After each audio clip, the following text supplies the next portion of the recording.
everyone, my name is Umayan of BSN3A of Nueva Ecija University and of Science and Technology. So for today's demonstration, I will be doing the nasogastric tube insertion. So for the assessment, assess the doctor's order, client's level of consciousness, and level of knowledge and understanding. Availability of functionality of the needed materials, check for history of nasal surgery or deviated septum, and assess the patency of MERS.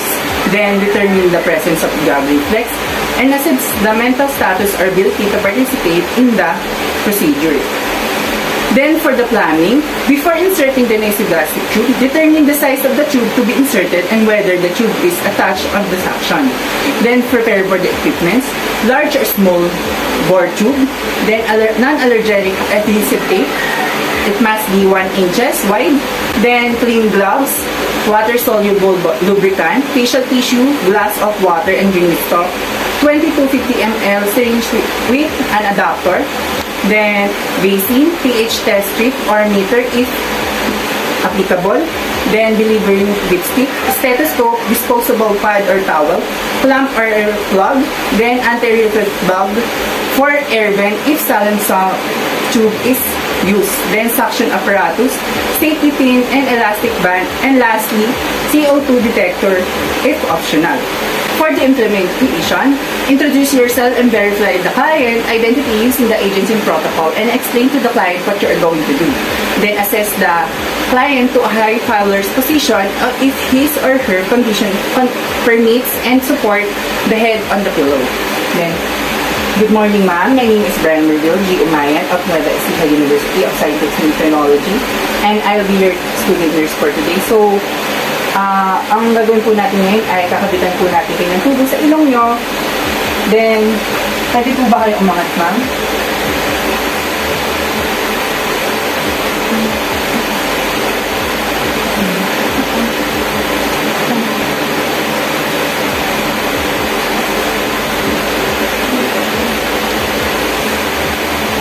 Okay po, ma'am. Anong name niyo po?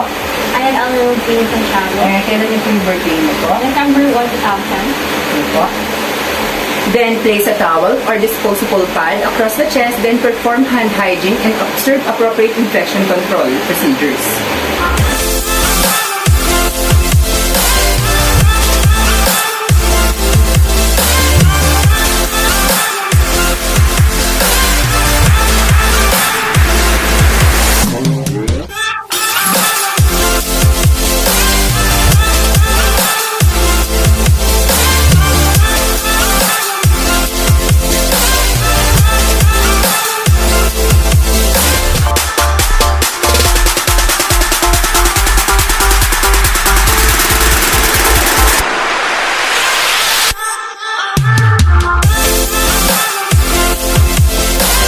Then, insert the tube, then lubricate the tip well in the water-soluble lubricant or water to ease insertion.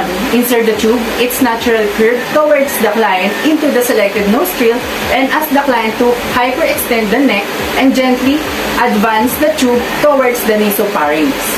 If the client gags, stop passing the tube momentarily and have the client rest and take a few breaths and take sip water to calm the gag reflex.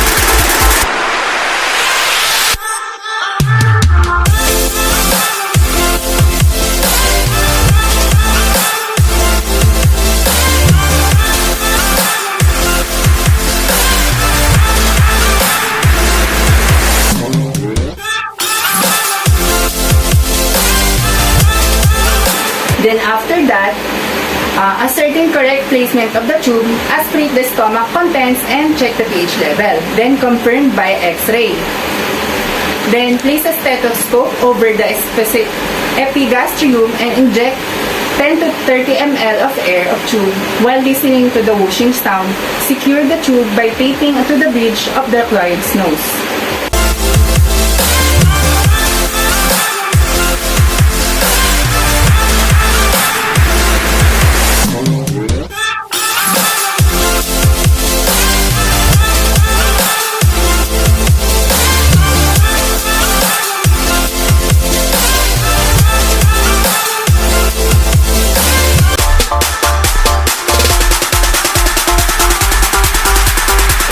Then, after that, for the evaluation, evaluate the process response to the procedure, then document the procedure and other important data on the client's chart.